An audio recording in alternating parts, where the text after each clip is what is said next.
The Lady Ashburn Chronicles, Chapter 11, in which I helpfully suggest other women to marry. Morning room, breakfast.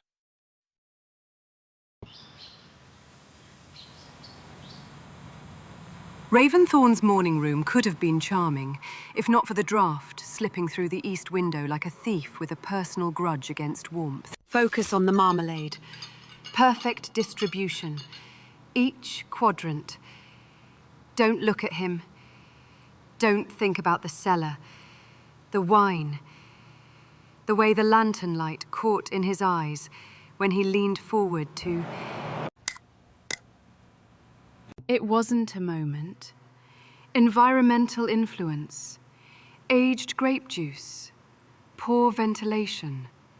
Nothing happened. Nothing romantic. Nothing improper. Nothing. You know, if you're serious about rebuilding the family reputation, you really should consider remarrying. What? Marriage. It's a sensible next step. You've got the estate, the title, the tragic backstory. You only lack a decorative wife to drape herself on the piano and look appropriately pale. I don't even own a piano. We'll order one. Perhaps something in mahogany. Wives love mahogany. Lady Cecily Fairfax. Distant cousin, but pretty enough.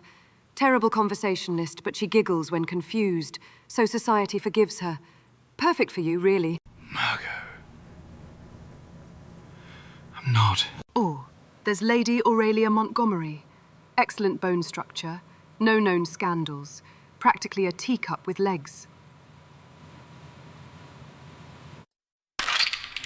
Miss Eliza Pottleton. Sweet disposition, adequate dowry, would probably swoon attractively if you so much as looked at her sideways. Dear God, stop. Too young? Perhaps someone more seasoned. The Dowager Countess of Westfield has been widowed for... I am not marrying anyone you've handpicked like livestock at market. I'm merely being practical. Practical? Is that what you call running away? I have no idea what you mean. You're trying to marry me off to the first willing woman with a pulse because you're terrified of what happened in that cellar. Nothing happened in that cellar. Liar. You could be her seventh husband. The Dowager Countess, I mean. Sixth. And that doesn't make it better. I'm simply making practical suggestions. You're matchmaking me like a desperate aunt trying to avoid scandal. I'm 37 years old. I'm hardly desperate. Then what are you? Hungry for toast. You are infuriating. You're welcome. Why are we having this conversation? Because you need an heir. Because this house needs a mistress.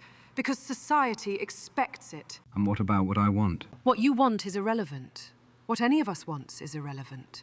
We do what's practical, what's proper, what doesn't complicate things. How extraordinarily thoughtful of you. Perhaps you'd also like to select my wardrobe, choose my friends, dictate which foot I lead with when I leave the house. Don't be ridiculous. Being ridiculous. You're trying to auction me off like a prize bull because you're afraid of your own feelings. I don't have feelings. Everyone has feelings, Margot. Fine. Have feelings. Have all the feelings you want. Just have them with someone appropriate. Someone young and malleable and uncomplicated. Someone who won't ruin everything by being... By being what? Nothing. By being nothing at all. Is that what you think you are? Nothing. I think that Lady Aurelia Montgomery has excellent bone structure and would look lovely draped across your hypothetical piano. Lady Ashbourne, I hired you to restore my house, not arrange my matrimonial prospects. Of course. My apologies, Lord Thorncroft. For what it's worth, I don't want a decorative wife. I don't want someone who giggles when confused or swoons at sideways glances. I want someone who counts cracks in plaster and argues about load-bearing walls. Someone who drinks wine in cellars and laughs like it's a revelation. But apparently that someone would rather marry me off to a stranger than admit she might want something for herself.